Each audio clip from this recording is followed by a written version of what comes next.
Did you know that one kitchen appliance completely changed what vegetables people grew in their gardens? While everyone talks about victory gardens from World War II and modern homesteading, there is a forgotten gardening revolution that happened in the 1970s. And it all started with that avocado-green crockpot sitting on your mom's counter. Back then, gardens were not grown for Instagram. They were grown to survive. Fresh vegetables came from the backyard in summer, and for the rest of the year, families ate from what they had canned and preserved. When the crockpot took off in the early 70s, something interesting happened. People started planning their gardens around what could handle 8 to 10 hours on low heat. And those vegetables are the same ones that will save you hundreds of dollars today. So let's dig into 7 crockpot crops that your 1970s mom grew because they actually worked. Number 7 is probably already growing in your neighborhood, and most people have no idea it is edible. Hey there, welcome back to the channel. If you are new here, this is where we skip the trendy gardening advice and focus on what actually feeds families without breaking the bank. I'm pumped you are here because today's list is different. We are not talking about fancy heirloom tomatoes or exotic herbs. We are talking about the vegetables that kept entire families fed when money was tight and time was even tighter. Real quick, if even one crop on this list surprises you today, drop a comment with the number and hit subscribe if you want gardening advice that actually makes sense. All right, let's go. So, here is what nobody tells you about gardening in the 60s and 70s. Most families had one income. Mom was home, but she was not sitting around. She was managing a household like a small business. The garden was a critical part of that economy. When the crockpot arrived in 1971, it was a game changer. You could throw ingredients in before breakfast, go about your day, and come home to a hot meal. No watching the stove, no last-minute dinner panic. But here is the thing. Not every vegetable works in a crockpot. Delicate greens turn to mush. Tender vegetables fall apart. The vegetables that thrived were the ones that could handle long, slow cooking without disintegrating. Smart gardeners figured this out fast. They stopped wasting garden space on things that did not fit their cooking system and doubled down on what did. This was not about following seed catalogs or garden trends. This was about efficiency. Grow what you actually use. Preserve what keeps, cook what feeds the family, and the crockpot became the center of that system. So let's look at the 7 vegetables that made the cut. These are the workhorses, the reliable producers, the crops that turned a $2 pot roast into a meal that fed 6 people. Number 1, potatoes. Let's start with the obvious one, but for good reason. Potatoes were the foundation of every crockpot garden, and I'm not talking about those fancy fingerlings you see at farmers markets. I'm talking about big, starchy russets and Yukon Golds that could sit in a stew for 8 hours and still hold their shape. Here's why potatoes mattered so much. They are calorie dense. 1 pound of potatoes has about 350 calories, which means they turn a small amount of meat into a filling meal. They store for months in a cool basement without any special equipment, and they grow in bulk. 1 small garden patch could produce 50 to 100 pounds of potatoes in a season. In a crockpot, potatoes do something magical. They absorb all the flavors from the meat and broth while releasing their own starches to thicken everything up. Your 1970s mom knew that 3 potatoes could stretch 1 pound of stew meat to feed the whole family. That's not just cooking, that's survival math. And here is the hidden knowledge part. Most modern gardeners grow potatoes wrong. They plant them in spring and harvest in summer like the seed packet says. But your 1970s mom grew 2 crops. An early batch in spring for fresh eating, and a late batch in summer specifically for fall harvest and winter storage. Those late-season potatoes went straight into the root cellar to fuel crockpot meals all winter long. Number 2, carrots. Carrots were the secret weapon of the crockpot garden. While potatoes provided the bulk, carrots provided the sweetness that made cheap cuts of meat taste expensive. And they did it while being one of the easiest vegetables to grow and store. What made carrots perfect for this system is simple. They sweeten stews naturally, so you did not need sugar or expensive ingredients. They can store in the ground all winter in many climates, which means free refrigeration. They are also packed with vitamins that do not cook out, so families got nutrition even in February. There is something specific about crockpot carrots that your mom understood. She did not grow those skinny gourmet carrots. She grew thick, chunky varieties like Danvers half-long and Chantenay red core. Those varieties could cook for 10 hours and still have texture. Modern carrots often turn to baby food mush, while old-fashioned stew carrots held up. And here is the economic angle. A 10-foot row of carrots could produce 20 to 30 pounds of carrots. That is enough for dozens of crockpot meals. Plant them in spring and again in midsummer, and you would have carrots coming out of the ground from July through November. No grocery store needed. The best part? Carrots are one of those set it and forget it crops. Plant the seeds, thin them once, and leave them alone. They do not need fertilizer. They do not need constant watering. They just grow. That is why every single backyard garden in the 70s had a row of carrots. It was not about being fancy, it was about being smart.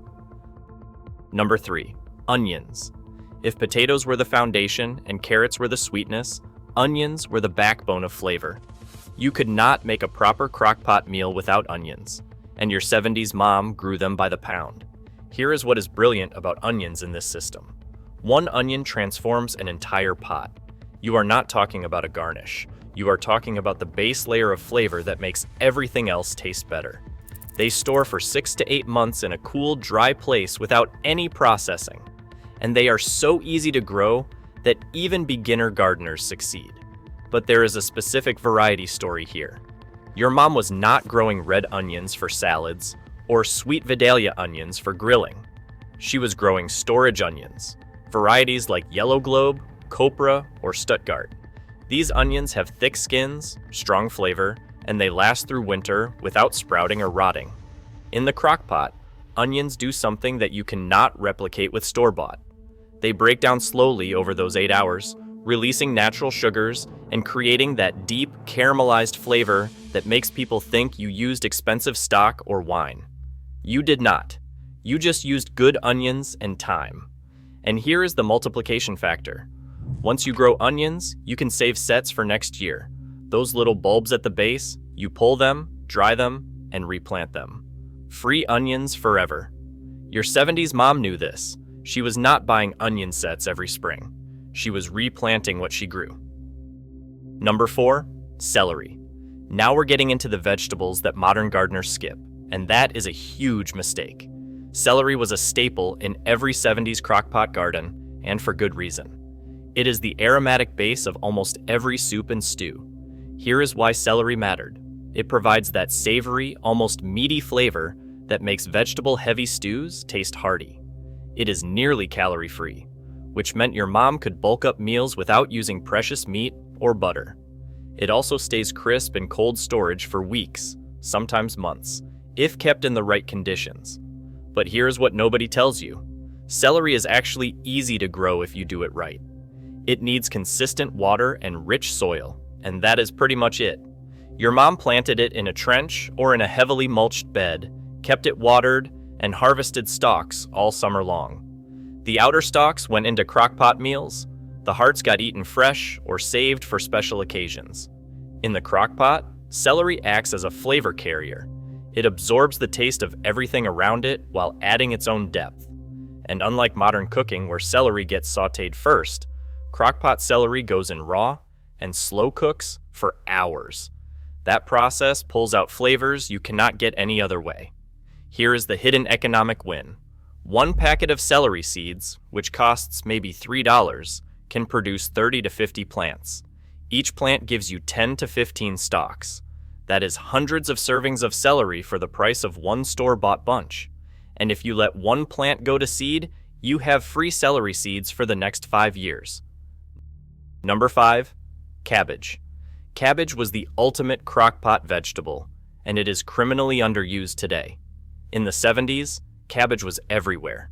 It was cheap, it was hearty, and it turned a tiny amount of meat into a massive pot of food. Here is what made cabbage essential. One head of cabbage could fill a crockpot halfway, which meant you could make a meal that fed 8 people from 1 pound of meat. It stores for months in a cool basement without processing, and it is loaded with vitamin C and fiber, so families stayed healthy even when fresh vegetables were not available. but there is something specific about crockpot cabbage. When you slow cook cabbage for 8 hours, something incredible happens. The sulfur compounds that make raw cabbage bitter break down completely. What you are left with is this sweet, tender, almost buttery vegetable that absorbs every flavor in the pot. It is nothing like steamed cabbage or boiled cabbage. It is completely transformed. Your 70s mom knew exactly which cabbage to grow, not those tight little salad cabbages. Big storage varieties like late flat Dutch or Danish ballhead. These heads could weigh 10 to 15 pounds each. One cabbage was multiple meals. And if you had a basement or root cellar, those cabbages would last until spring. And here is the multiplication angle. Cabbage grows in cool weather, which means you can plant it early in spring and again in late summer. 2 crops per year from the same space. Your mom was using her garden beds twice, growing food when other people's gardens were empty. Number 6. Soup beans. Now we are talking about the protein backbone of the crockpot system. Soup beans, also called shell beans or dry beans, were grown in almost every backyard garden. They were specifically chosen because they need long, slow cooking to become tender. Here is why beans were critical. They provided protein when meat was too expensive or rationed. They stored for years in a jar or can without any special equipment. They created that thick, hearty texture that made stews filling. There is a specific variety story here. Your mom did not grow green beans for fresh eating, although she probably grew those too. She grew beans specifically for drying. Varieties like Jacob's cattle, soldier beans, and navy beans were common. These beans have thick skins and dense interiors that can handle 8 to 10 hours in a crockpot without turning to mush. In the crockpot, dry beans do something amazing. They slowly rehydrate and absorb all the flavors from the meat and vegetables while releasing their own starches to thicken the broth. The result is a stew that is rich and creamy without adding any dairy. Here is the economic win. 1 packet of bean seeds costs about $4 and produces 5 to 10 pounds of dry beans. That is enough protein for 30 to 50 meals. Compare that to buying canned beans at $2 per can, and you are saving $100 or more per season. Your 70s mom understood this math perfectly. Beans are one of those plant once, eat all year crops. You plant them in late spring after the frost, let them grow all summer, harvest them when the pods are dry, shell them, and store them. 1 afternoon of work gives you a year's worth of protein. Number 7, tomatoes. Finally, we get to tomatoes, but not the way you think. Your 70s mom was not growing tomatoes for fresh salads or caprese. She was growing them specifically for canning and crockpot cooking.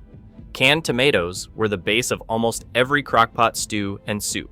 They provided acidity that brightened flavors and tenderized tough meat. And they stored in jars for years, which meant summer's abundance turned into a winter staple. There is a specific variety angle.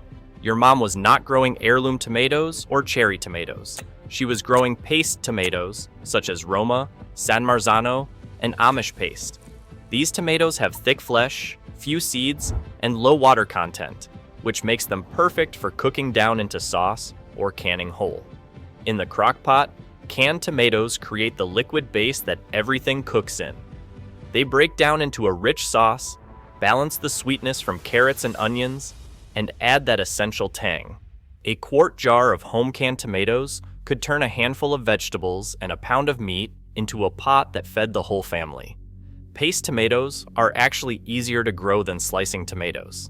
They produce heavily, they are disease-resistant, and they ripen all at once, which makes canning efficient. Your mom would have one big canning day in August, process 30 to 50 quarts of tomatoes, and be set for the entire year. And here is the multiplication factor. Save seeds from 1 perfect tomato, and you have free plants forever. Your mom grew the same tomato varieties year after year, selecting the best plants, saving seeds, and never buying another tomato start. So there you have it. 7 vegetables that your 1970s mom grew specifically because they worked in the crockpot system. These were not random choices, They were strategic decisions based on storage, cooking time, nutrition, and economics. Here is what this really means for you. If you are trying to build a garden that actually feeds your family and saves money, stop chasing trends. Stop growing things because they look pretty on social media. Grow what works in your kitchen. If you use a slow cooker, instant pot, or crockpot regularly, these 7 vegetables should be the backbone of your garden. The beautiful thing about this system is that it is scalable. You do not need a huge garden. A small raised bed, or even some containers can produce enough of these crops to make a real difference in your food budget. Start with 3 of these vegetables this year. See how they perform.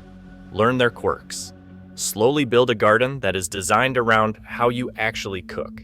Before you go, I want to hear from you. Which of these 7 crops are you most excited to try? Or maybe you grew up in the 70s and remember your mom's garden. Drop a comment below and share your story. If you found this helpful, share it with someone who is trying to save money on groceries. We are all learning together here. Do not forget to subscribe if you have not already. Hit that notification bell so you catch our next video. If you want to support the channel, simply watching and engaging really helps. Thanks for spending time with me today. Now get out there and grow something that actually feeds you. I will see you in the next one.